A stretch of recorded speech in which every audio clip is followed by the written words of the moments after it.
Welcome to this Critical Border Studies speaker series.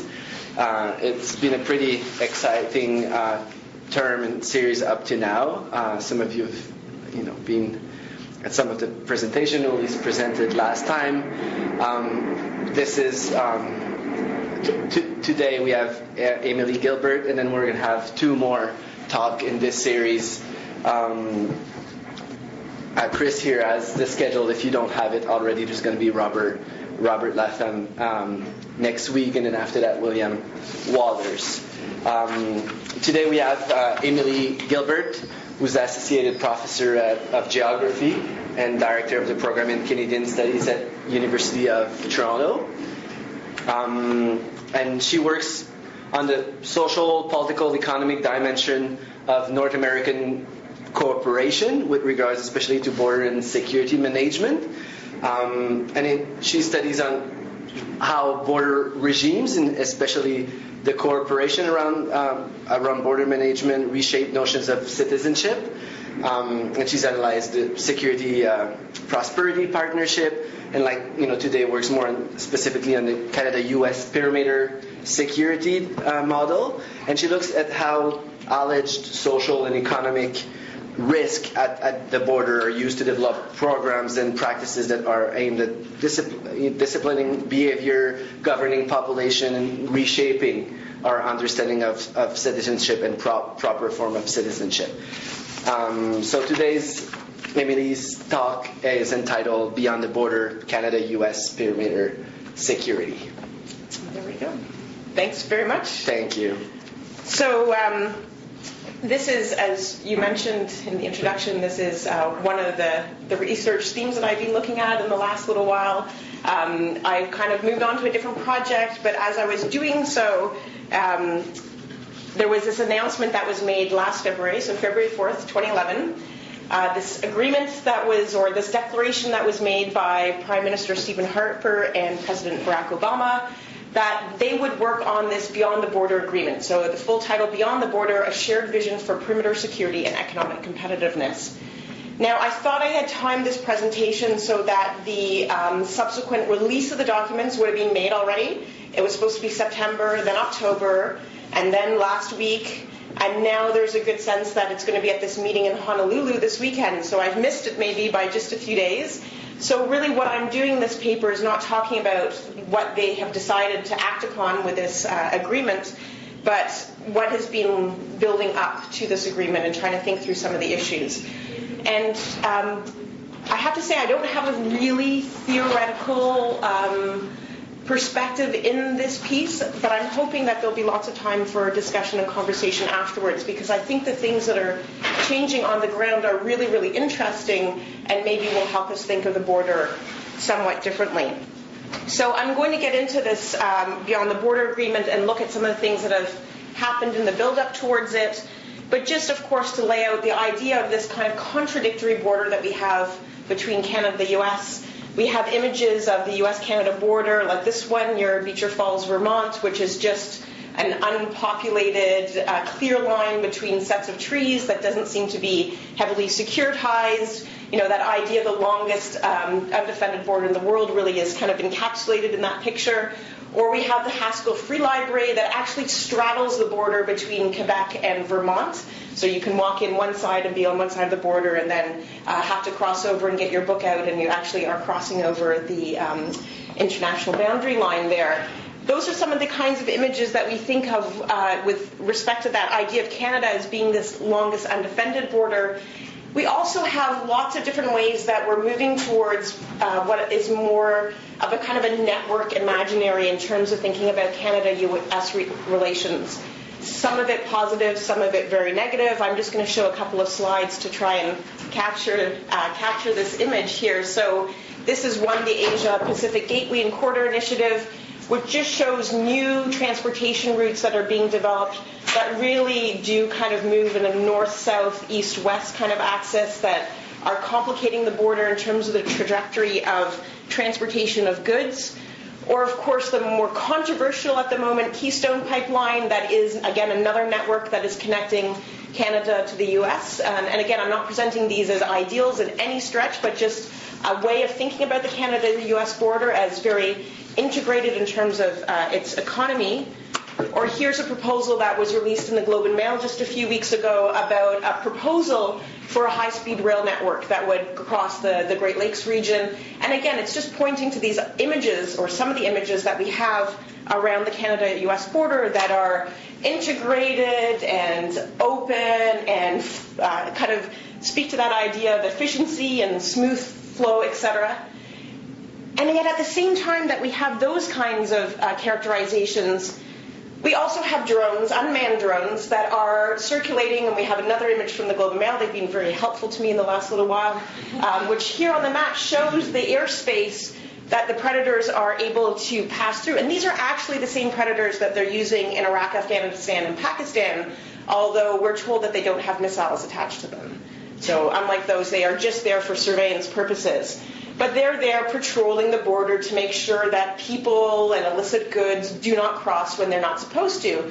And just the other day, it was actually legalized that they would extend more towards the East Coast, although there are quite a few concerns about the more heavy air traffic in that region and what it means to, now that we're going to be flying Air Canada down to New York, will we be seeing drones that are accompanying us on the way? So they haven't sorted that through yet, but there is a move to extend these kinds of patrols across the border. And it's just a contrary narrative to the other kinds of images that I was presenting about a more networked and integrated cross-border relationship. We, of course, have more intensive security at the border. So right after 9/11, a huge investment in increasing the number of border guards from 340 then to now about 1,200. That's supposed to double in the next couple of years. It still doesn't seem like a large amount. It's much smaller than at the Mexico-U.S. border, but it does speak to the increased securitization at our Canada-U.S. border as well. And then there have also been 5 air and marine bases that have opened at the border. So these are bases that are, either on the coast or inland, that are there, military operations with an eye to border and controlling the border. So again, that image of securitization is predominant, these kinds of characterizations.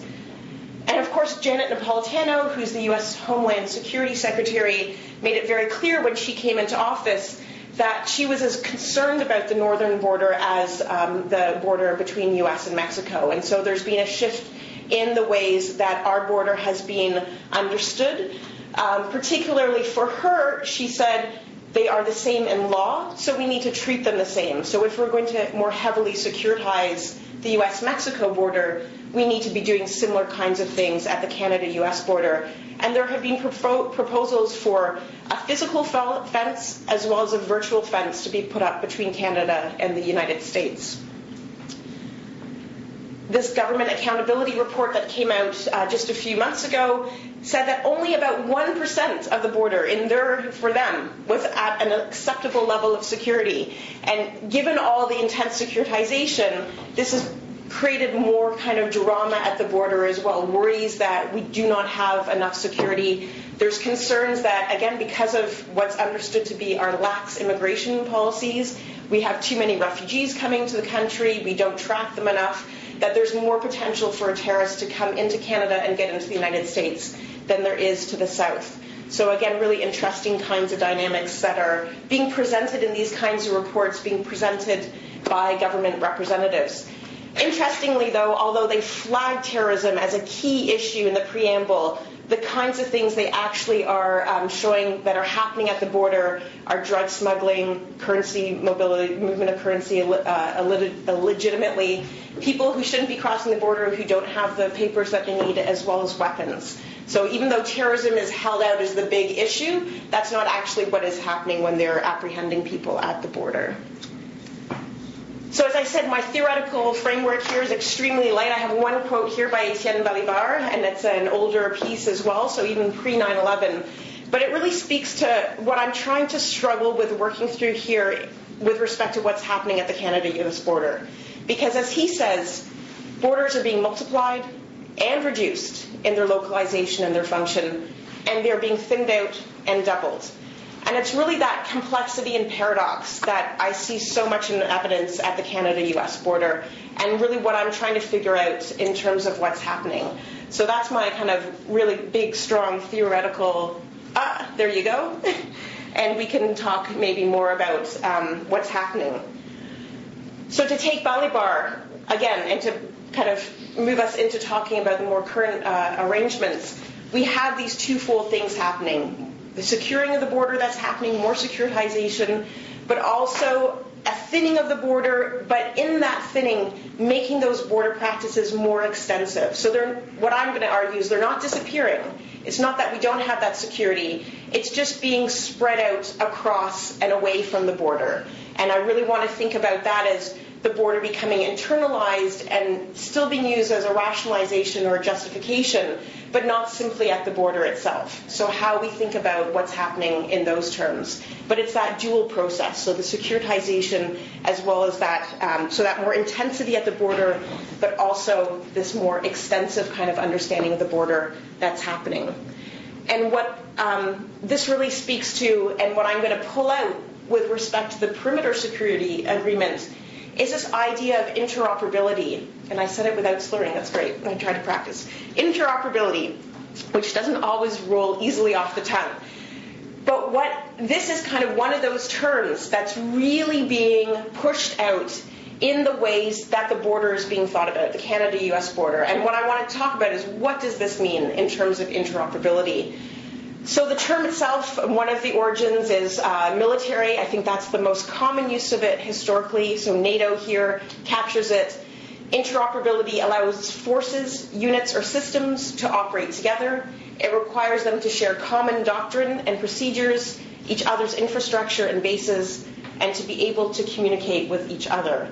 And I want to talk about it in terms of how this is actually happening at the Canada-US border in terms of both command and control procedures and then information sharing and communication. So this is being rolled out as we speak. And what does this mean? Is this integration? Is this still kind of retaining sovereign independence? Whatever that means, the whole notion of sovereignty is something we'll get to. It's not, it's not something an absolute by any stretch. But what is happening in this interoperability that we'll see being played out at the border? So that's kind of a long introduction to talking about perimeter security. And that's what I'm going to turn to right now, is thinking about perimeter security in this context. So, going back to 9/11, we had immediately, in the aftermath of the event itself, these proclamations that some kind of perimeter security was going to happen, or Canada and its economy, as Richard Holbrooke says here in this quote, would collapse. So there was some immediate response within days. So this is in September 2001. He's speaking on PBS. He says, there's going to have to be a common security perimeter, or else the Canadian economy is going to crash, because we cannot persist if we do not have some shared understanding around security. Stephen Clarkson, political science down at U of T, talked about the Twin Towers and the attacks on them as no less a disaster for the Canadian economy as for that for the destruction itself. So he's talking about the fact that what happened with those Twin Towers was going to have such an impact on the Canadian economy that some kind of new deal would have to be reached around security. So what I'm trying to point out here is that immediately, within days of 9/11, this was put forward as a solution to the problem, however it was being identified, that we would have to have common security perimeter. That language has not always been on the table since then, but it certainly has reared its head with these agreements that have emerged in this last year. But this is really something that was mobilized right at this moment. It had been talked about previously. It wasn't all new, but it really crystallized post 9/11. And I'm just going to talk very briefly about the Smart Border Accord and the Security and Prosperity Partnership, because they start to talk about some of these things in ways that we see now being picked up in the new Beyond the Border Declaration. So the Smart Border Accord, which was signed in December 2001, so again, just months after 9/11 happened, already was putting together this idea. They captured it in terms of a zone of confidence, but creating that sense of shared security agreements between the two countries. Building a smart border, as they put here, a border that securely facilitates the free flow of people and commerce, a border that reflects the largest trading relationship in the world. And how they propose to do so really speaks to this idea of interoperability that's coming out and being mobilized more today.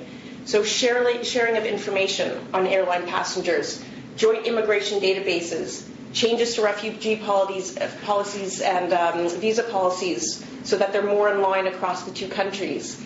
So that's on the information side.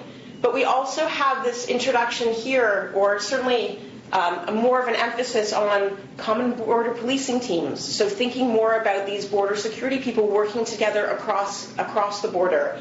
Pre-clearance programs, again, more sense of cooperation on both sides that extend the border away from the border itself. And then reciprocity in terms of investment in infrastructure, for example. So a lot more working together with that nitty-gritty, on-the-ground things that are happening. So we see these kinds of things. They're not talking about interoperability here per se, but these kinds of things are already being put forward as the solution to the problem that is presented. And then in 2005, when we had the Security and Prosperity Partnership, we have these kinds of things being picked up again. So here with the eye to international competitiveness, with this idea of making the region economically competitive, there is the sense that we have to have deeper security agreements across the three countries. And what's really interesting here is we have this shift from a bilateral agreement back in 2001, so solely between Canada and the US, to now moving into a trilateral agreement. So Mexico's brought on board in this iteration. And I think it's really important and interesting because what we see now in 2011 is Mexico's gone again, and the US is back to moving to its two bilateral agreements. So it's not only made a declaration for Canada-US, but it's had a similar kind of declaration with Mexico. So what's going on here? There's moved from bilateral to trilateral and back to bilateral again. So there's something interesting that's going on. So Security and Prosperity Partnership, again, just evoking this idea of a common approach to security, here with much more of a sense of risk management. So it's not just open border, but open border to some people, those legitimate, less risky people. So that's the way that they're going to manage this common security approach. And really trying to think about threats as being external to the three countries, to the region. And so creating a kind of more us and them between North America and the rest of the world.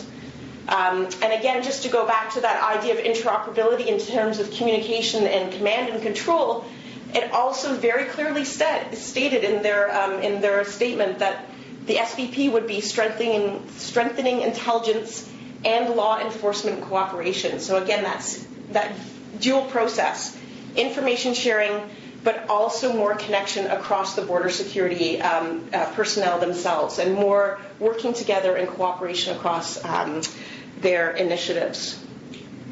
So, of course, one thing that this has meant is an increased use of biometrics, and this was very much emphasized in the SPP, that there were going to be more biometric facilities, certainly at the air crossings and eventually also at the land crossings.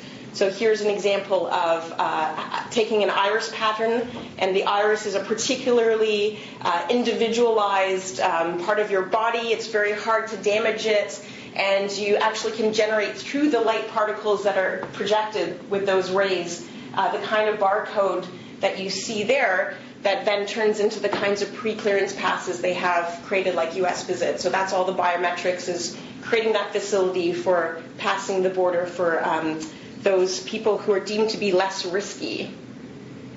And of course, there's been all other kinds of initiatives.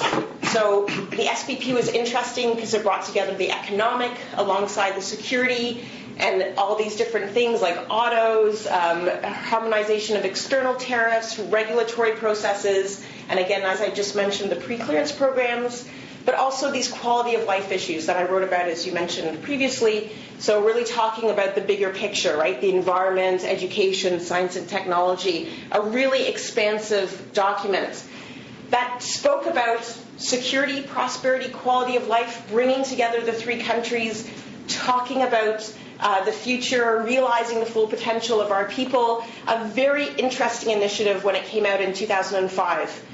But by 2009, it was declared no longer active. It's no longer on the table. partly because of the opposition that had risen from the public sector, which came at the model from various angles. And I'm going to mention these here because I think they're really important to keep in mind as we turn to the 2011 declaration, which we're going to do right after this. So the SPP, as I said, died on the table. We go to the website, it says no longer active. That's it. That was the end of story, so it says.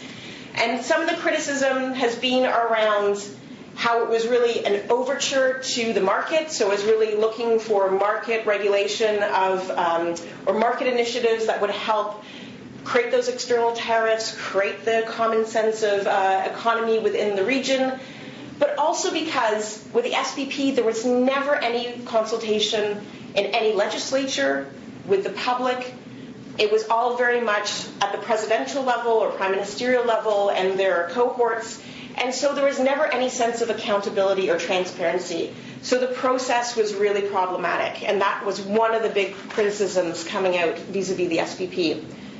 Other people have spoken about the fact that even though there was this aspiration to the full potential of the people of the region, there was no commensurate understanding of the rights of those peoples vis-a-vis this new agreement that was happening. There was no sense of shared citizenship that was emerging in this agreement. And again, no mechanisms for public consultation. And in fact, the only avenue for consultation that was created was all through the private sector in this model. So again, that also got a lot of harsh criticism from the public sector, from NGOs, etc. And so this was one of the reasons, I think, why the SPP is no longer active. I think the election of Obama was another reason. And he seems to have had a much more interest in working bilaterally rather than trilaterally. And again, that's important to keep in mind as we move to thinking about the Beyond the Border declaration that was signed. So here's where we're going to get to this agreement.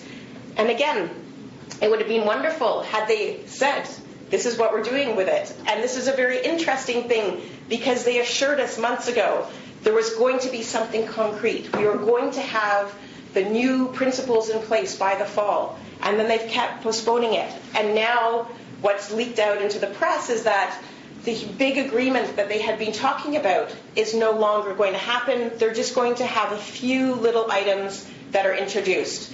So all of this stuff that we're just going to look at in a second is going to be much more modified. And they have decided not to have such a big agreement, but really incremental kinds of changes on the ground. And I think that's a really interesting change that we can talk about in the question period. So as I mentioned, this was declared February 4th, just this year, so it's only fairly new. One of the big proposals is that there be more collaboration between Canada and the US to decide and to act on threats before they arrive in North America.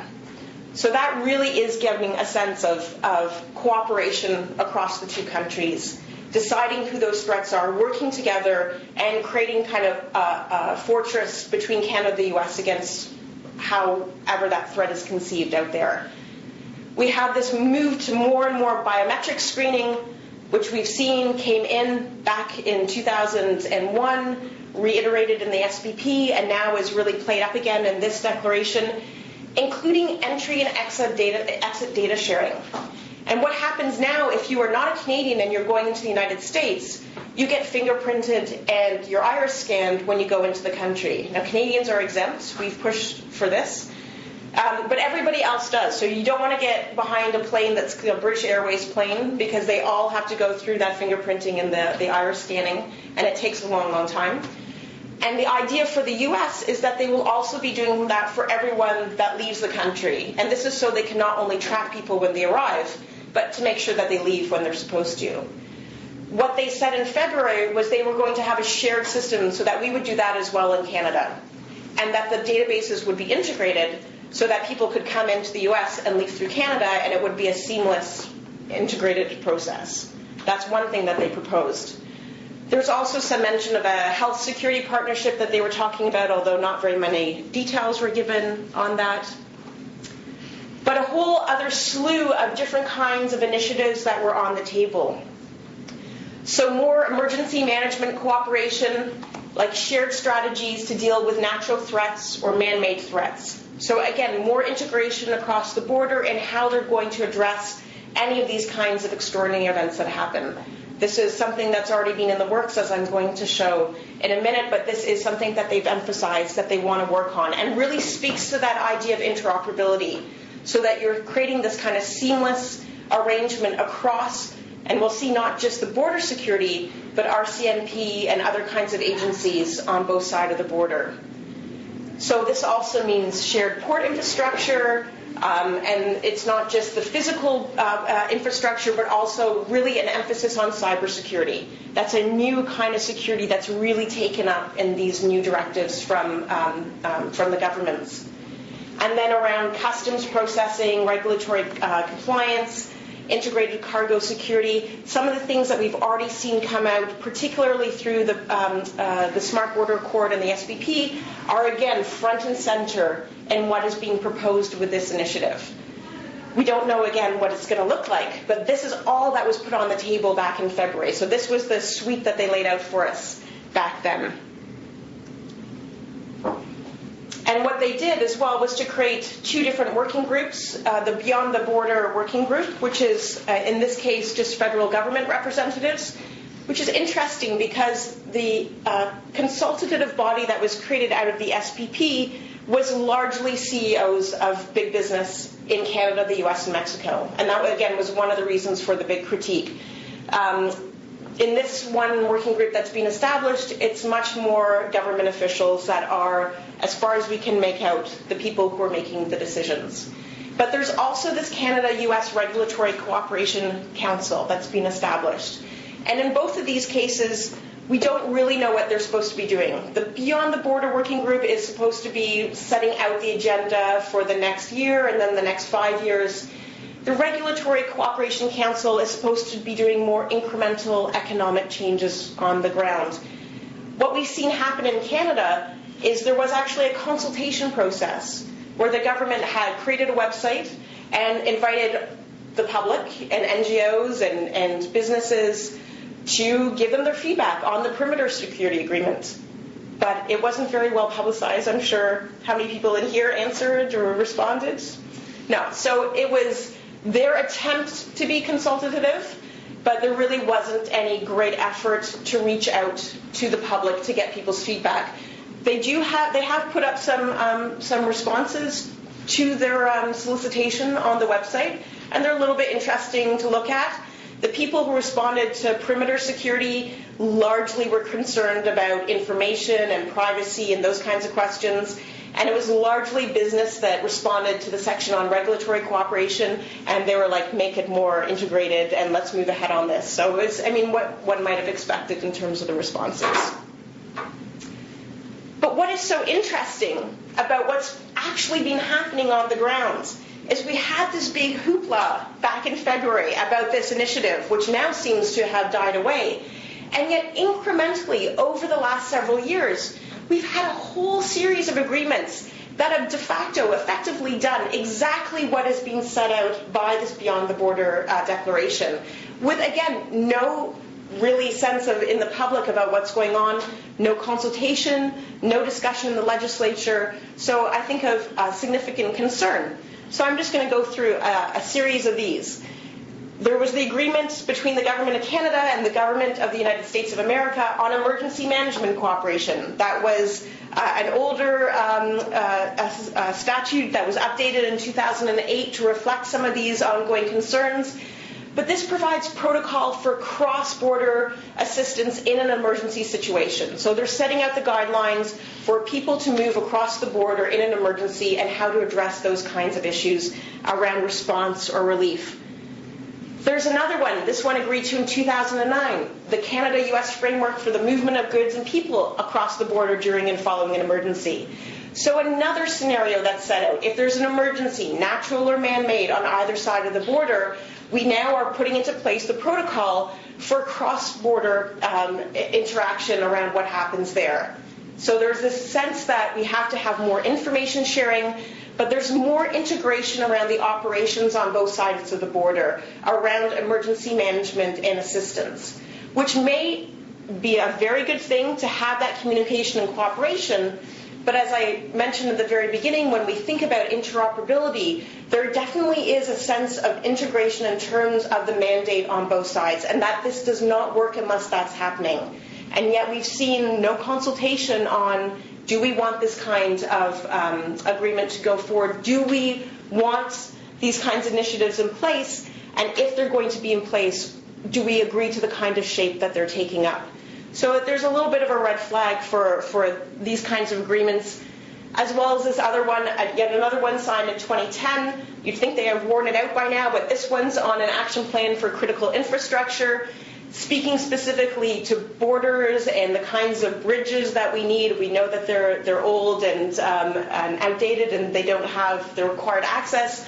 But they really, again, are talking about integrating the ways they deal with these networks, whether they're physical infrastructure or transportation or communication across the board between both sides of the border, and particularly in the case of disaster scenarios.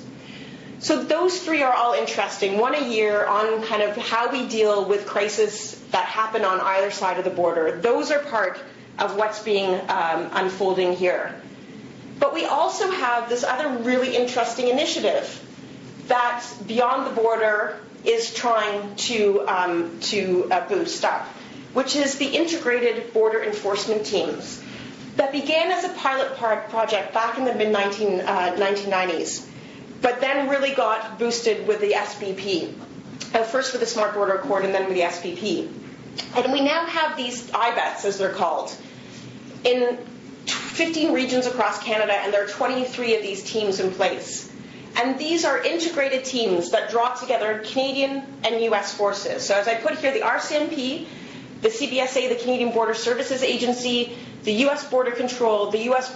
Bureau of Immigration and Customs Enforcement, as well as the U.S. Coast Guard, alongside their local or state representatives or enforcement teams, are working together as teams and integrating, in the sense of interoperability, the ways that they manage people and the transmission of goods at the border. So we're now thinking here of these joint agreements across these different organizations, which really give rise to questions about how we are shaping the role of CBSA, for example, as RCMP comes more on board, but also as the U.S. comes all on board, and what this means to have this joint organization in these teams who operate fairly seamlessly at the land borders. Or another initiative, here's just an example from the IBETS webpage or from the public safety webpage.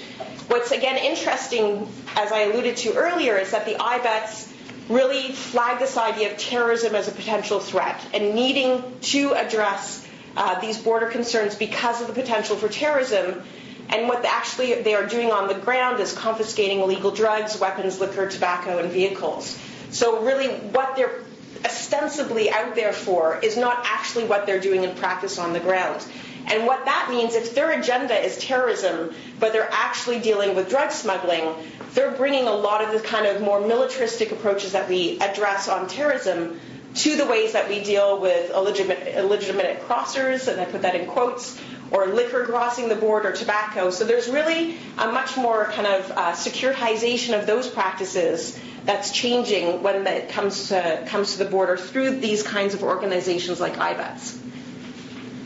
And then there's the ShipRider program. And again, not very many people know about this. When I talk about it with my students, they're very much unaware of what's going on. This was a pilot project begun in 2005 with a formal agreement in place in 2009 with another long title, the Canada-US Framework Agreement on Integrated Cross-Border Maritime Law Enforcement Operations. And what this agreement enables are ships, whether they're in the Great Lakes or in the seas on either coast, to have it be jointly crewed by RCMP and Coast Guard. And what happens is the people on the ship have cross-jurisdictional ability, so that the water borders are no longer an obstruction for those vessels, which makes sense. If you're chasing somebody who you believe has counterfeit goods and you're on the Great Lakes and they suddenly cross the border, that is, you can tell by your GPS system, and it'd be really, frustrating if they go across the border, but you're stuck behind because you only have jurisdiction on one side. So what happens is that these officers on the ships are actually given the power to have the authority on the other side of the border. So not only are they jointly manned, so there's always somebody from the other national border agency on board, but they themselves have that legitimacy, so they can make arrests on the other side of the border. And in fact, it actually extends to adjacent land in extreme cases, or cases where it seems like somebody's going to get hurt or that there's potential for a death to happen. So what we've done in this case is actually extend authority, policing authority. The Canadian case, what we're trying to do with this bill that died on the table when the election was called, was to enable those officers on those ships to actually have the equivalent authority as the RCMP on Canadian land. And what we're doing with the law that we have to pass to make this this agreement pass it through the legislature to make it formal on the Canadian side, it's to not only extend it to those officers in those events, but across the country. So what we're effectively doing is extending that sense of jurisdiction to non-national security forces from the other side of the border. And this has already been agreed to. The U.S. can put it into place without having a kind of their equivalent of the C-60. So this is already happening. The Detroit Super Bowl back in 2006, I think it was one example when they used this very heavily in the Great Lakes. And of course the Olympics was ruled out significantly there. They had them going up and down in the waters across from Vancouver, these jointly crewed vessels going up and down the seaway. And then there's this other civil assistance plan in 2008, which again kind of went underneath the radar. There was not public debate or public awareness of this agreement, which now, if we request, allow the military of the United States to come and operate on Canadian soil at our request if there's a civil emergency. But it doesn't have to be a civil emergency that is any border issue. It doesn't have to be a terrorist attack. It could be a natural disaster that we might have in Canada. But we've given this potential to be able to bring the military over into Canada and to act and to treat as if the border does not exist, as if there's not a separate military in place.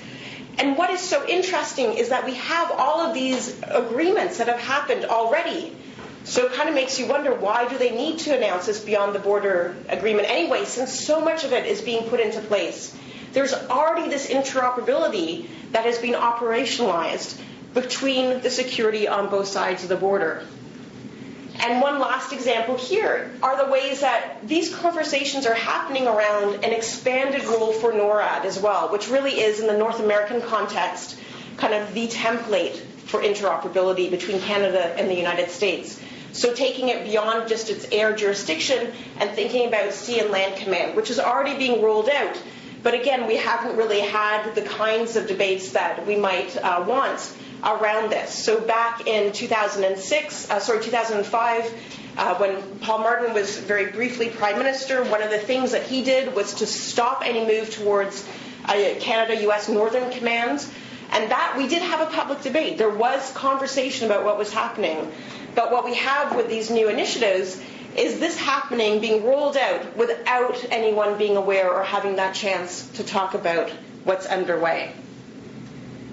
So I'm just starting to wrap this up. Interoperability, as I mentioned before, is a military concept. It's also very common now to see it in terms of technology. So you talk about interoperability across Windows and IBM computers. So that's the other kind of venue where it's really well used. But it is a military understanding where, as I said before, you need to share common doctrine and procedures, as well as each other's infrastructure and bases, and be able to communicate amongst one another. And that really is the model that's being played out at the Canada-U.S. border. Again, without the big conversation around the beyond the border agreement, but just behind the scenes. So what are the concerns around this? I've just set out a few here. We can maybe hear a bunch of others in the question period, or maybe it'll be a good thing, and you'll give me other kinds of feedback. That's fine too. But one is sovereignty, and that's always the question that rears its head. This is a loss of sovereignty. If we allow these kinds of things to happen, we won't be sovereign nations anymore. And in fact, in all the language now, we see the U.S. and Canada always saying this will not impact on sovereignty, because they know that's going to be the knee-jerk response. I think sovereignty is such a loaded term and such an unhelpful term. I'm not really concerned about the question of sovereignty per se. That's not my problem with this. But I think what's happening when people use sovereignty as a complaint and a criticism about what's happening, it's because of the things that they attach with ideas of sovereignty, like democracy, representation, rights, and all those kinds of things.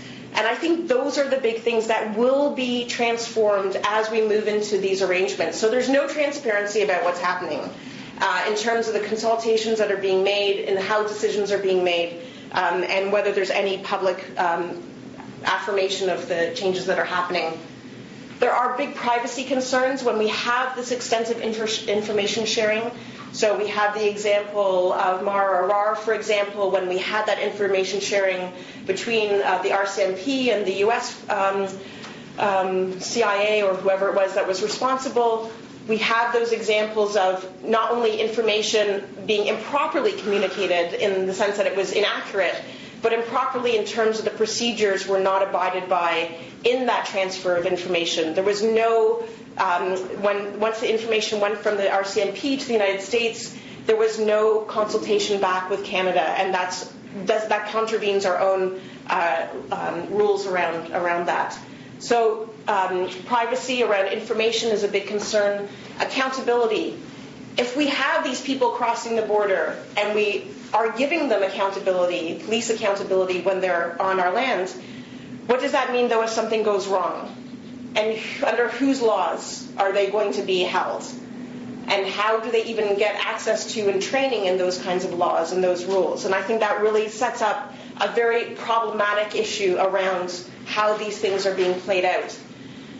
With respect to immigration, I think there's lots of concerns around the ways that this really requires a greater sense of integration, a greater sense of common refugee policies that are always brought to the table, common immigration policies, particularly for Canada, because that's seen to be our greatest gap vis-a-vis the United States and where our threats are coming from.